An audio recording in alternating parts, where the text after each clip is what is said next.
నమస్కారం. Welcome to నవలా హృదయం. ఈరోజు కథ వసంత శిశిరం. రచించిన వారు శ్రీమతి నవీన గారు. కథలోకి వెళ్లబోయే ముందు ఛానల్ను సబ్స్క్రైబ్ చేయడం మర్చిపోవద్దు. ఇక కథలోకి వెళ్ళిపోదాం. రాత్రి తాగిన డ్రింక్స్ వల్ల వచ్చిన మత్తు అప్పుడప్పుడే తగ్గగా మెలకువ వచ్చి బద్ధకంగా లేచి కూర్చుంది ఉష.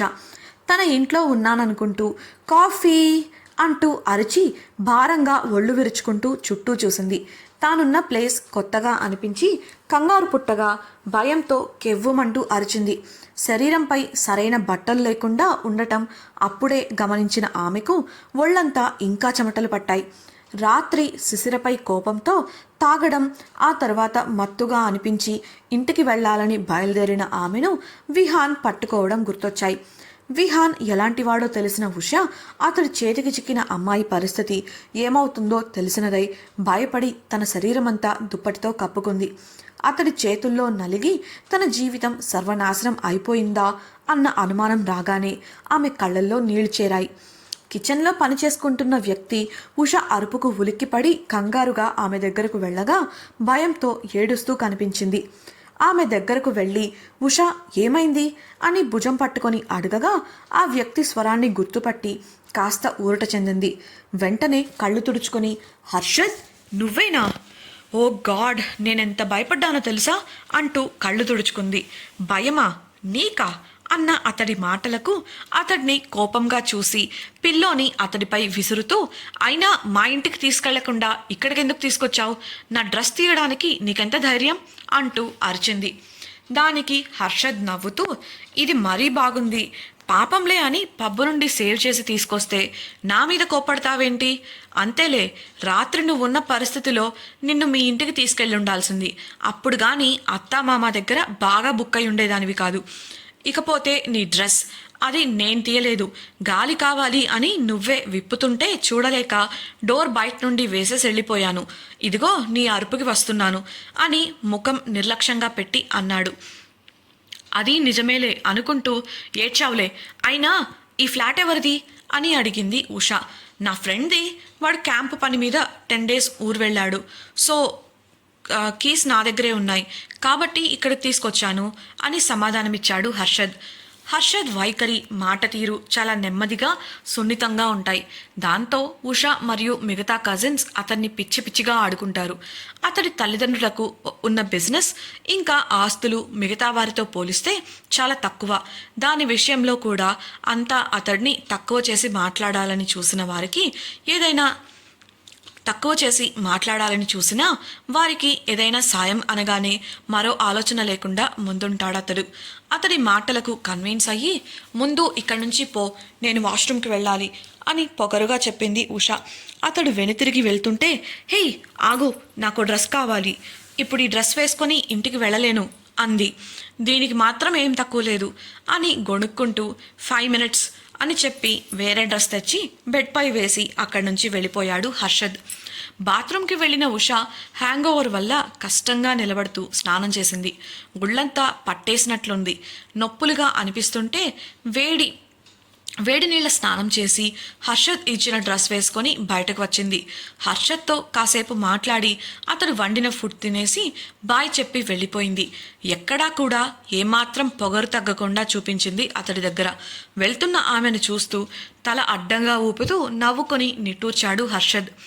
శిశిర సాయంత్రం వాసుతో బయటకు వెళ్ళడానికి డ్రెస్ సెలెక్ట్ చేయమని వాసుని అడగడంతో తీసి ఇచ్చి ఆమెను దగ్గరకు తీసుకొని, ఏమైంది నీకు?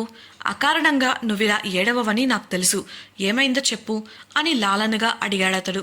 తన విషయంలో వాసు చూపిస్తున్న ఆపేక్షకు, తీసుకుంటున్న జాగ్రత్తకు, తను చెప్పకుండా తనను అర్థం చేసుకోవడానికి చేస్తున్న అతడి ప్రయత్నానికి శిశిరకు కళ్ళల్లో మళ్లీ నీళ్లు చేరాయి.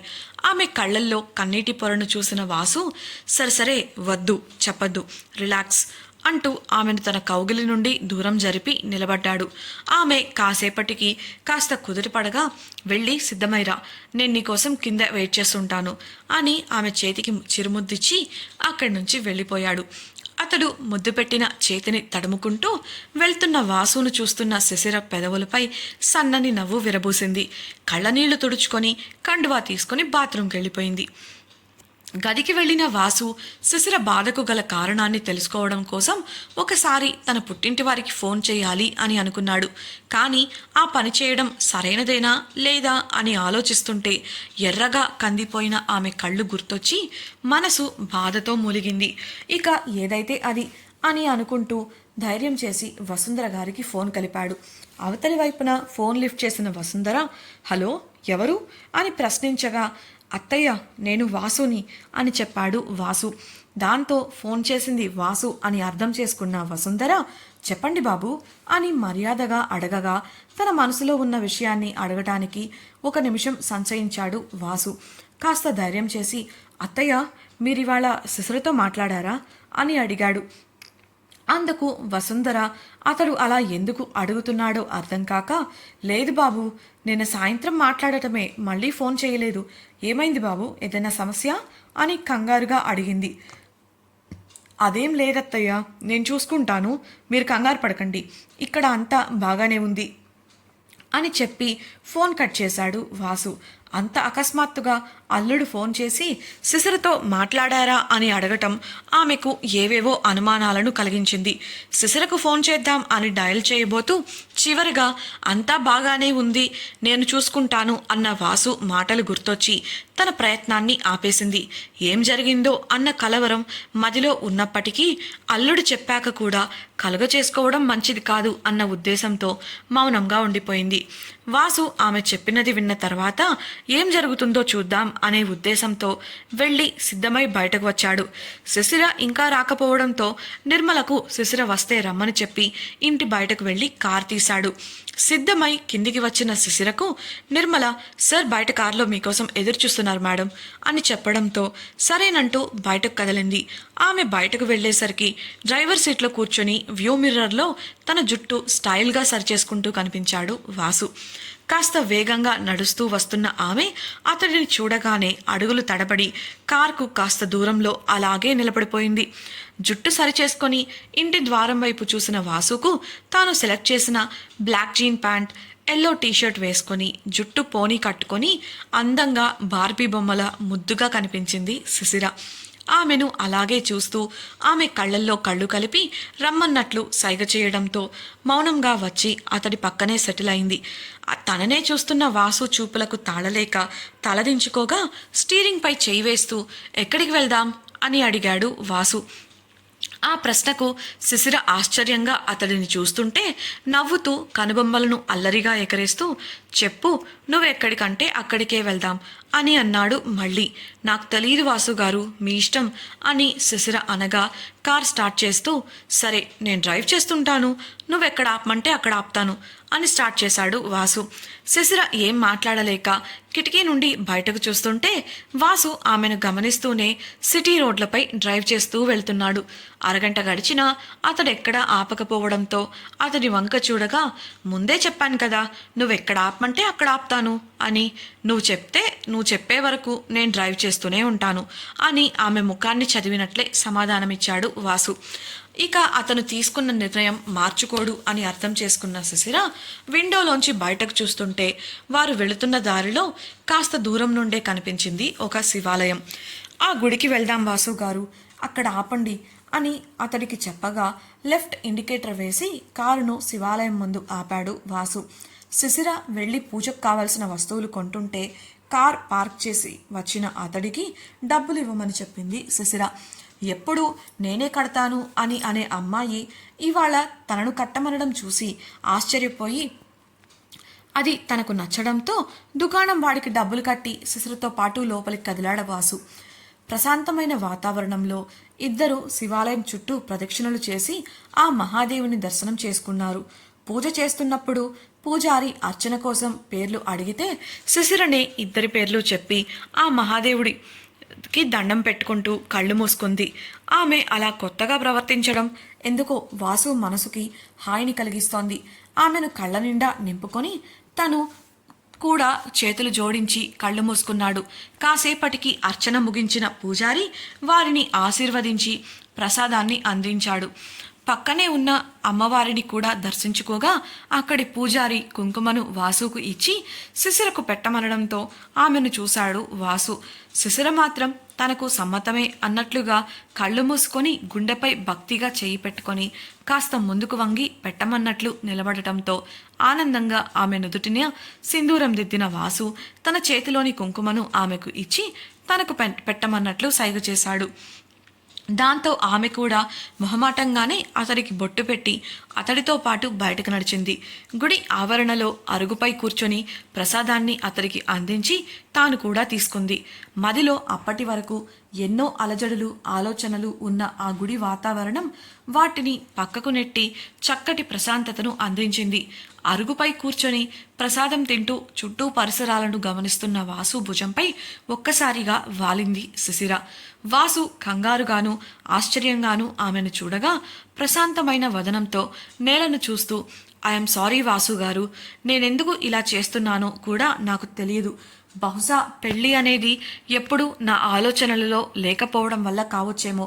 మిమ్మల్ని పూర్తిగా అన్ని విధాలుగా దూరం పెడుతున్నాను. నాకు కాస్త సమయం కావాలి అని నేను అడగకుండానే అర్థం చేసుకొని నా అభిప్రాయాలకు విలువనిచ్చారు. బహుశా మీలాంటి భర్త దొరకాలని ప్రతి ఆడపిల్ల కోరుకుంటుంది కదా. మీలాంటి భర్త దొరికితే దానంత అదృష్టం ఇంకొకటి ఉండదు. కానీ నేను మాత్రం ఇలా ఉంటున్నాను. నా జీవితంలో జరిగిన చెడులోనూ ఎదురైన మంచి మీరు. ఈ విషయంలో నేను అదృష్టవంతురాలిని అనే చెప్పాలి. ఒక్కసారిగా మీకు భార్యగా మారి అన్ని విధాలుగా మిమ్మల్ని సంతోషపెట్టలేను, కానీ ఇకపై మన బంధాన్ని పూర్తిగా అంగీకరించే విధంగా నేను చేయవలసిన వాటిని చేయగలిగినవన్నీ చేస్తాను. ఇకపై మిమ్మల్ని అర్థం చేసుకోవడానికి ప్రయత్నిస్తాను. ఈ విషయం ఇప్పుడు నేను ఎందుకు చెప్తున్నాను అని మీకు అనిపించవచ్చు. ఎందుకో చెప్పాలనిపించింది. ఈ రోజు నుండి స్నేహంతో మన బంధం వైపుగా అడుగులు వేయాలనుకుంటున్నాను. మీరేమంటారు అని అడిగింది. ఆమెను చూస్తూనే ఆమె చెబుతున్నదంతా వింటున్న వాసు ఎప్పుడూ ఏమీ మాట్లాడకుండా మౌనంగా ఉండే ఆమె తన అంతరంగాన్ని పంచుకోవడంతో సంతోషించి ప్రసన్నమైన ముఖంతో ఆమె చేతి వేళ్లను తన చేతి వేళ్లతో బిగించాడు. అతడు తన సమాధానాన్ని ఈ విధంగా తెలియచేశాడని అర్థమై అతడి భుజంపై నుండి లేచి అతన్ని చూస్తూ థ్యాంక్ యూ సో మచ్ సంతోషంగా చెప్పింది శిశిర. ఆమె అంత చక్కగా నవ్వుతూ అందంగా ఉండటాన్ని చూసి ఆమె తలపై చిన్నగా తట్టి లేచి నిలబడి వెళ్దామా అంటూ ఆమెకు చెయ్యందించాడు. శిశిర బిడియంగానే అతడి చేతిని అందుకొని లేచి అతడి వెనుక నడుస్తూ నెక్స్ట్ ఎక్కడికి వెళ్ళాలని మాత్రం నన్ను అడగొద్దు వాసు గారు, ప్లీజ్ అని బ్రతిమలాడుతున్నట్లుగా అంది. ఆమెను చూసి నవ్వుతూ కార్ దగ్గరకు వెళ్ళిన వాసు నేనెక్కడికి వెళ్ళినా ఎదురు చెప్పకుండా నాతో వస్తావుగా అన్నాడు అల్లరిగా నవ్వుతూ. అతడి మీద ఉన్న నమ్మకంతో అవునని తల ఊపింది శిశిర. దాంతో కార్ డ్రైవ్ చేస్తూ మెయిన్ రోడ్ ఎక్కిన అతడు 15 నిమిషాల తర్వాత జనం రద్దీగా ఉన్న స్థలంలో కార్ ఆపాడు. కార్ దిగి చూసిన శిశిరకు అక్కడ ఎగ్జిబిషన్ జరుగుతుంది అని అర్థమై సంతోషంగా మెరిసే కళ్లతో అతని వైపు చూసింది. వాసు ఆమె చేతిని పట్టుకొని టికెట్స్ తీసుకొని లోపలికి వెళ్ళాడు. రకరకాల వంటల గుమగుమలు, పిల్లల కేరింతలు, ఆటపాటలు, జనాలతో చాలా సందడిగా ఉంది అక్కడి వాతావరణం. ఒక పక్క ఫుడ్ స్టాల్స్ ఉంటే మరో పక్క షాప్స్ ఉన్నాయి. మరో పక్క ఒక చివరిగా జైంట్ వీల్, కొలంబస్ లాంటి చాలా రైడ్స్ ఉన్నాయి.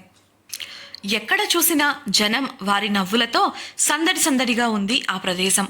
అలా పరిసరాలను గమనిస్తూనే ఈ లోకంలో లేని శిశిర ఎదురుగా కాల్చిన మొక్కజొన్న పొత్తును పెట్టుకొచ్చి పెట్టాడు వాసు. లేత మొక్కజొన్న పొత్తును సన్నని మంటపై కాల్చి ఉప్పు కారంతో పాటు నిమ్మరసాన్ని బాగా దట్టించి ఉండటంతో చూస్తుంటేనే శిశిరకు నోట్లో లాలాజలం ఊరింది. ఆమె ముఖంలో కనిపిస్తున్న వెలుగుకి నవ్వుకుంటూ తీసుకో అన్నట్లు కళ్ళతోనే సైగ చేయడంతో అతడి చేతి నుండి ఆ పొత్తును అందుకొని రుచిని ఆస్వాదిస్తూ తినడం మొదలుపెట్టింది శిశిర. ఇద్దరూ కలిసి నడుచుకుంటూ ఆ ప్రదేశంలో ఉన్న విశేషాలను చూస్తూ ఉన్నారు. చివరిగా ఉన్న జైంట్ వీల్ దగ్గరకు వెళ్లిన శిశిర రంగురంగుల విద్యుత్ కాంతులతో వెలుగుతూ తిరుగుతున్న జైంట్ వీల్ను చూస్తూ నిలబడింది. దాంతో తనకున్న తన చిన్ననాటి జ్ఞాపకాలు తన కళ్ళ ముందు మెదులుతుంటే దాన్ని చూస్తూనే సంతోషాన్ని మనసులో నింపుకుంది. చాలాసేపటికి ఈ లోకంలోకి వస్తూ వాసు గుర్తుకు రావడంతో పక్కకు చూసింది. కానీ అక్కడ అతడు కనిపించక కంగారుగా చుట్టూ చూడసాగింది. ఎక్కడా అతడు కనిపించలేదు. 5 నిమిషాల తర్వాత అకస్మాత్తుగా ఎదురుగా వచ్చి నిలబడుతూ ఆమె చేతిలో ఏవో చిన్న కాగితపు ముక్కలను పెట్టాడు వాసు. అర్థం కాక అయోమయంగా చూస్తుంటే, నీకు జైంట్ వీల్ను చూస్తే చాలేమో కానీ నాకు కాదమ్మా, రా వెళ్దాం, నాకు కంపెనీ ఇవ్వు అంటూ చొరవగా ఆమె చేయి పట్టుకొని తీసుకెళ్లి జైంట్ వీల్ ఎక్కించాడు. ఆమె కూడా ఉత్సాహంగా అతనితో పాటు కూర్చోగా మెల్లిగా జైంట్ వీల్ తిరగడం మొదలైంది.